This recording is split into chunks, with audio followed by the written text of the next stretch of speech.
श्री शिव महापुराण संहिता युद्धखंड अथ चतुर्थोध्याय। त्रिपुरवासी दैत्यों को मोहित करने के लिए भगवान विष्णु द्वारा एक मुनिरूप पुरुष की उत्पत्ति, उसकी सहायता के लिए नारद जी का त्रिपुर में गमन, त्रिपुराधिक का दीक्षा ग्रहण करना। सनत कुमार वाच असृजच्च महातेजाः पुरुषं स्वात्मसंभवम् एकं मायामयं तेषां धर्मविघ्नार्थं च्युतः। सनत कुमार बोले, उन महातेजस्वी विष्णु ने उनके धर्म में विघ्न उत्पन्न करने के लिए अपने ही शरीर द्वारा एक मायामय मुनिरूप पुरुष को उत्पन्न किया।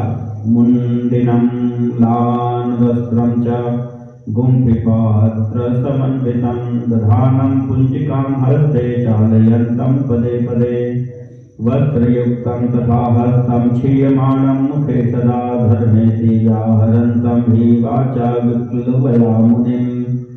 वह अपना सिर मुड़ाए हुए बलित वस्त्र धारण किए हुए, हाथ में एक गुंफी काष्ठ का पात्र लिए हुए, दूसरे हाथ में झाड़ू लिए तथा उसे पग पग पर गुहारी करता हुआ हस्त परिमाण का वस्त्र अपने मुख पर लपेटे हुए विकल वाणी से धर्म धर्म इस प्रकार कह रहा था। स नमस्कृत्य विष्णुं तं तत्पुरः संस्थितोऽथ वै उवाच वचनं तत्र हरिं स प्राञ्जलिस्तदा अरिहन्नच्युतं पूज्यं किं करोमि तदा दिशो कानि नामानि मे देव स्थानं वापि वद प्रभो। इत्येवं भगवान् विष्णु श्रुत्वा तस्य शुभं वचः प्रसन्नमानसो भूत्वा वचनं चेदं ब्रवीत्। वह उन विष्णु को प्रणाम कर उनके आगे स्थित हो गया।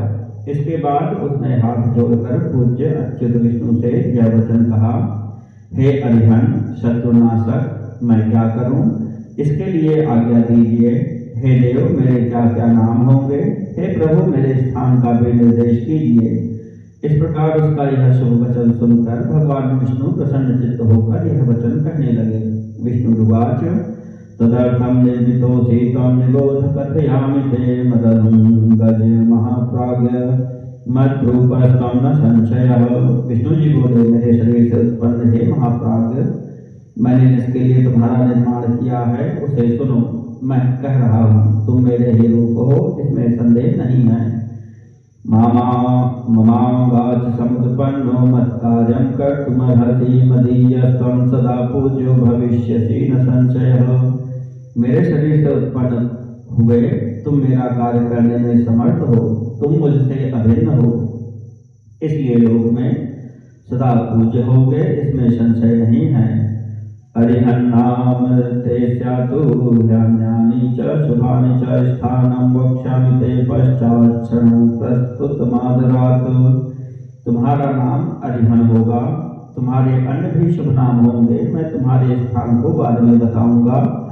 इस समय मेरा प्रस्तुत कार्य आदर से सुनो। मयि मायामयं शास्त्रं तत्षोडशसहस्रकं श्रौतमस्ताम् श्रौतस्मार्थ विरुद्धं च वर्णाश्रम विवर्जितम् अपभ्रंशमयं शास्त्रं कर्मवादमयं तथा रचयेति प्रयत्नेन तद्विस्तारो भविष्यति। ददामि तव निर्माणे सामर्थ्यं तद्भविष्यति। माया च विविधा शीघ्रं तदधीना भविष्यति। हे मायावी, तुम 16,000 श्लोकों वाला एक शास्त्र प्रयत्न पूर्वक बनाओ, जो मायामय श्रुति स्मृति से विरुद्ध, वर्णाश्रम धर्म से रहित, अपभ्रंश शब्दों से युक्त और कर्मवाद पर आधारित हो। आगे चलकर उसका विस्तार होगा। मैं तुम्हें उस शास्त्र के निर्माण का सामर्थ्य देता हूँ। अनेक प्रकार की माया भी तुम्हारे अधीन हो जाएगी। तच्छ्रुत्वा वचनं तस्य हरेश्च परमात्मनः नमस्कृत्य प्रत्युवाच स मायिकं जनार्दनम्। उन परमात्मा श्री विष्णु का वचन सुनकर वह मायावी प्रणाम कर जनार्दन से कहने लगा। मुंडी उवाच यत्कर्तव्यं मया देव द्रुतमादिश तत्प्रभो त्वदज्ञयाखिलं कर्म सफलं च भविष्यति। मुंडी बोला, हे देव, मुझे जो करना हो उसे शीघ्र बताइए। हे प्रभु, आपकी आज्ञा से सारा कार्य सिद्ध होगा। सनत कुमार वाच इत्युक्त्वा पाठयामास शास्त्रं मायामयं तथा इहैव स्वर्गनरक प्रत्ययो नान्यथा पुनः। सनत कुमार बोले, मुंडी के द्वारा ऐसा कहे जाने पर भगवान ने उसे मायामय शास्त्र पढ़ाया और बताया कि स्वर्ग नरक की प्रतीति यहीं पर है, इसमें संदेह नहीं है। तमोवाच पुनर्विष्णु स्मृत्वा शिवपदाम्बुजं मोहनीया इमे दैत्याः सर्वे त्रिपुरवासिनः कार्यास्ते दीक्षितानूनं पाठनीयाः प्रयत्नतः प्रथमदागया न दोषस्ते भविष्यति महामते धर्मास्तत्र प्रकाशन्ते श्रौतस्मात्ता न संशयः अनया विद्यया सर्वे स्फोटनीया ध्रुवं यते।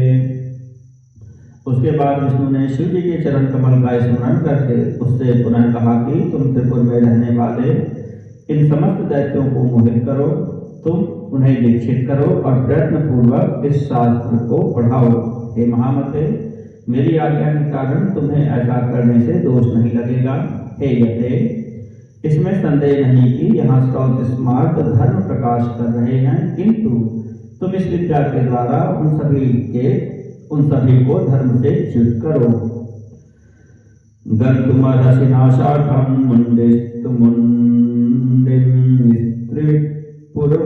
त्रिपुरवासिनां तमोधर्मं सम्प्रकाश्य नाशयस्त्वत्पुरत्रयम् ततश्चैव पुनर्गत्वा मरुस्थल्यां त्वया विभो स्थातव्यं ततश्च स्वधर्मेण कलिर्यावत् समाव्रजेत प्रवर्तेतु युगे तस्मिन् स्वीयो धर्मः प्रकाश्यताम् शिष्यैष प्रति शिष्यैष वर्तनीयस्त्वया पुनः। हे मुंडे, अब तुम उन त्रिपुरवासियों के विनाश के लिए जाओ और तमोगुणी धर्म को प्रकाशित कर तीनों पुरों का नाश करो। हे विभो, उसके बाद वहां से मरुस्थल में जाकर कलयुग के आने तक वहीं अपने धर्म के साथ निवास करना और उस युग के आ जाने पर तुम शिष्य प्रशिष्यों के साथ अपने धर्म का प्रचार करना और उसी का व्यवहार करना। मदापया भवद्धर्मो विस्तारं यास्यति ध्रुवं मदनुज्ञापरो नित्यं गतिं प्राप्स्यसि मां किम्। एवमाज्ञा तदा दत्ता विष्णुना प्रभविष्णुना शासनात् देवदेवस्य हृदात्वन्तर्दधे हरिः। मेरी आज्ञा से तुम्हारे धर्म का निश्चित रूप से विस्तार होगा तथा मेरी आज्ञा में तत्पर होकर तुम मेरी गति प्राप्त करोगे। इस प्रकार देवाधिदेव शंकर की आज्ञा से सर्वसमर्थ विष्णु ने उसे हृदय से आदेश दिया। इसके बाद विष्णु जी अंतर्ध्यान हो गए। ततस्समुण्डी परिपालयन् हरे राज्ञां तथा निर्मितवांश शिष्यान् यथा स्वरूपं चतुरस्तदानीं मायामयं शास्त्रं पाठयत् स्वयं। उसके बाद उस मुंडी ने विष्णु की आज्ञा का पालन करते हुए उस समय अपने रूप के अनुसार 4 शिष्यों का निर्माण किया और उन्हें स्वयं मायामय शास्त्र पढ़ाया।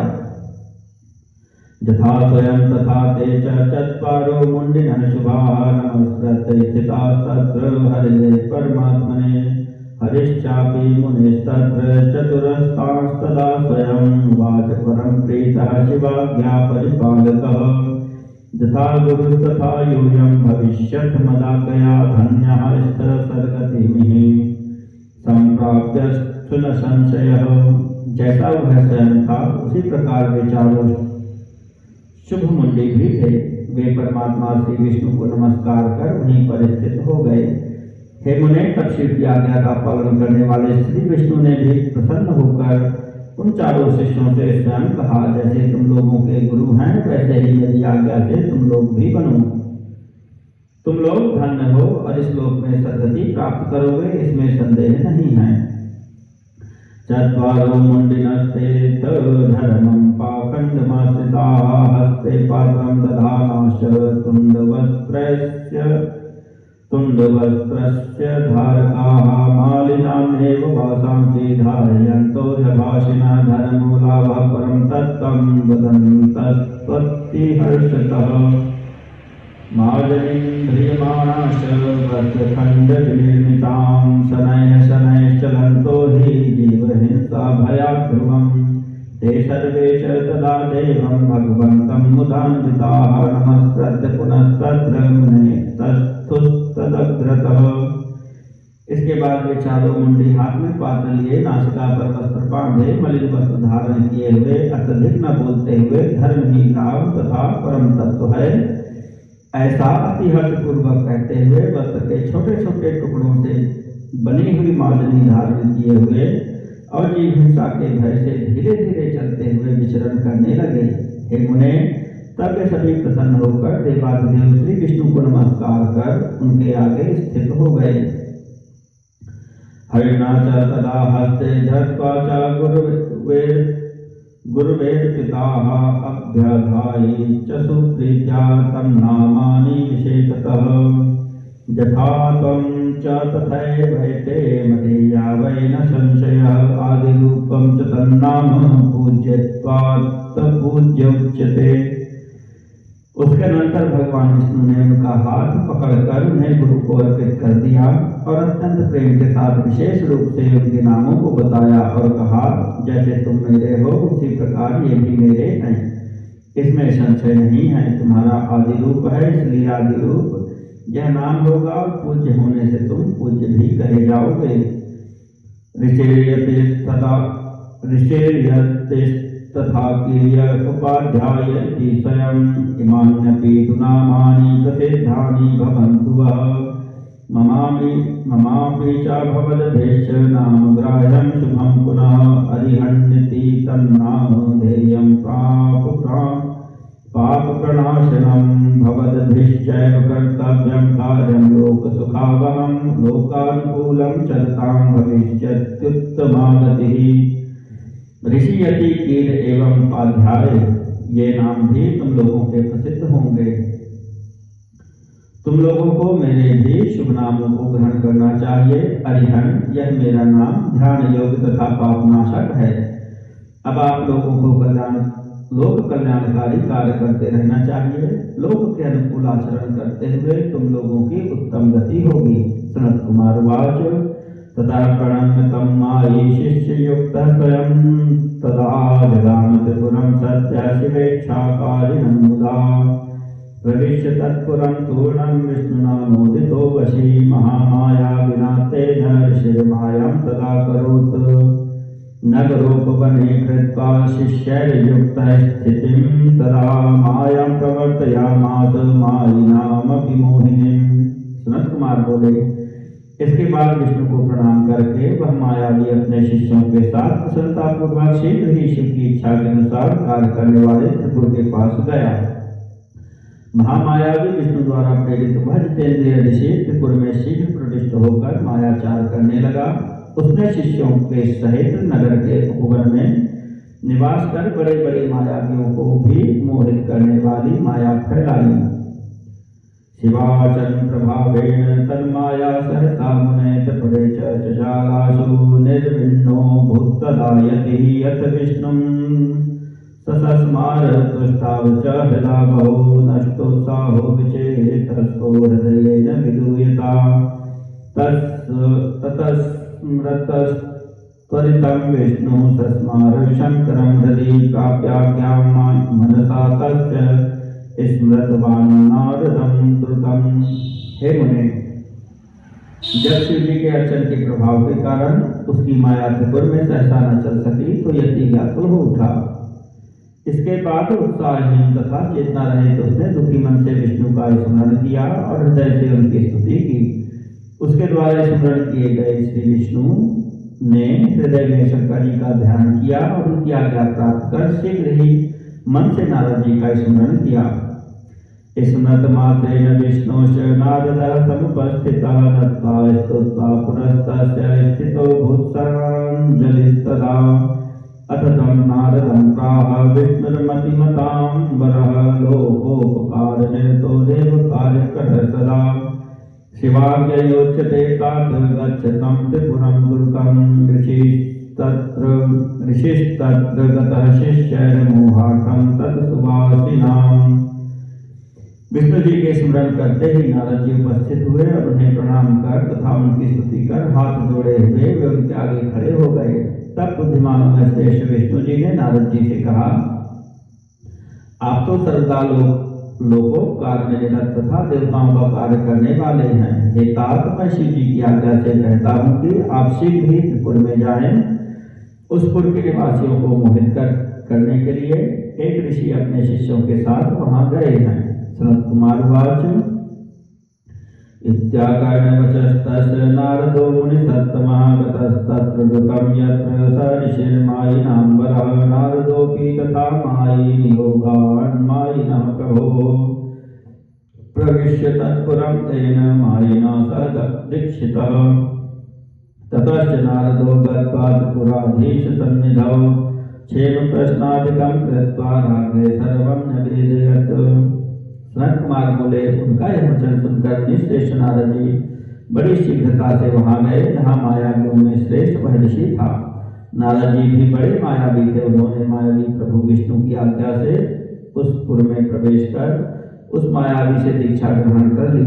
उसके बाद नारद जी ने त्रिपुराधिपति के पास जाकर उसका कुशल मंगल आदि पूछकर राजा से सारा वृत्तांत कहा। नारद वाच कश्चित् समागतश्चात्र यतिर्धर्मपरायणः सर्वविद्या प्रकृष्टो हि वेद विद्यापरान्वितः दृष्ट्वा च बहवो धर्मानैतेन सदृशाः पुनः।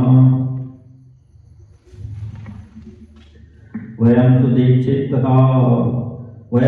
सुदीक्षिताश्चात्र दृष्ट्वा धर्मं सनातनं तवेच्छा यदि वर्तेत तद्धर्मे दैत्यसत्तम् तद्धर्मस्य महाराज कार्या दीक्षा त्वया पुनः।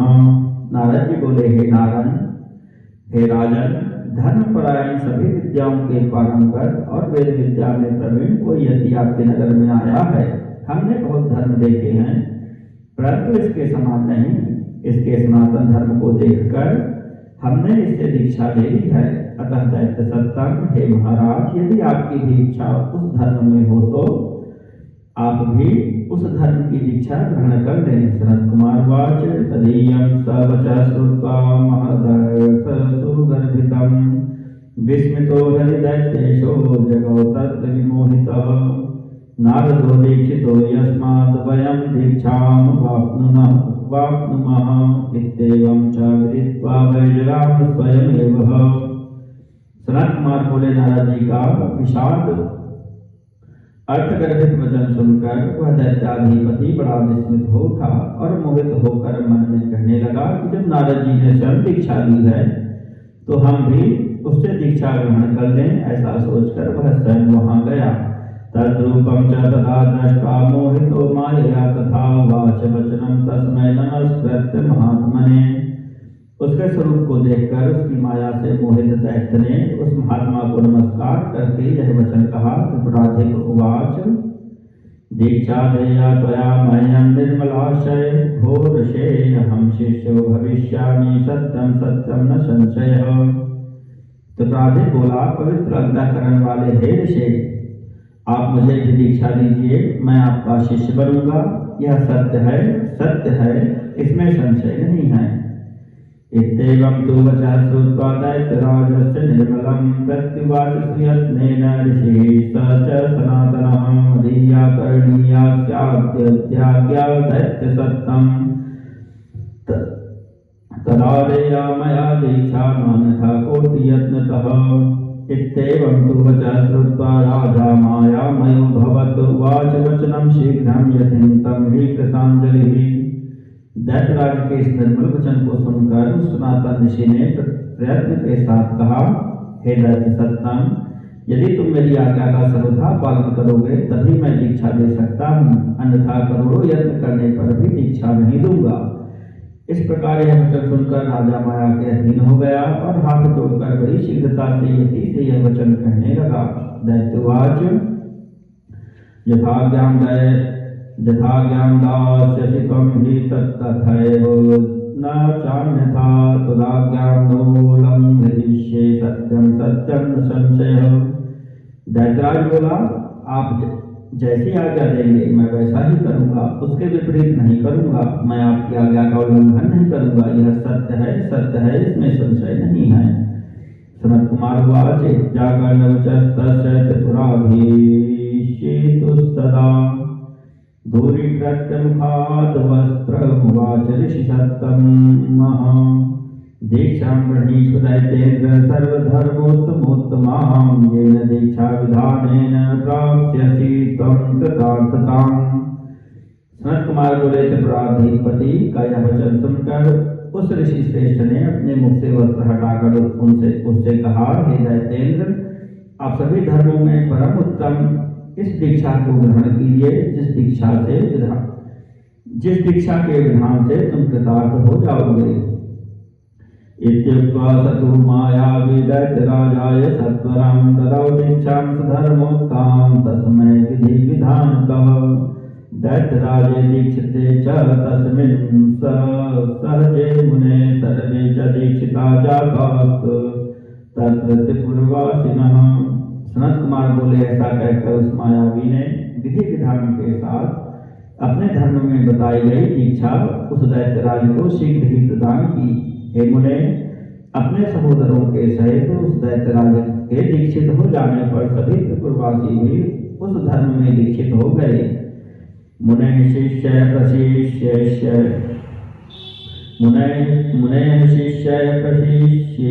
प्रशिष्य व्याप्तमासीत् द्रुतं तदा महामायान्विनस्ततो त्रिपुरं सकलं मुने। हे मुने, उस समय महामायावी उस ऋषि के शिष्यों तथा प्रशिष्यों से वह संपूर्ण त्रिपुर शीघ्र ही व्याप्त हो गया। इति श्री शिव महापुराणे द्वितीयां संहितायां पंचमे युद्धखंडे सनत कुमार पराशर्य संवादे त्रिपुर दीक्षा विधानम नाम चतुर्थोऽध्यायः।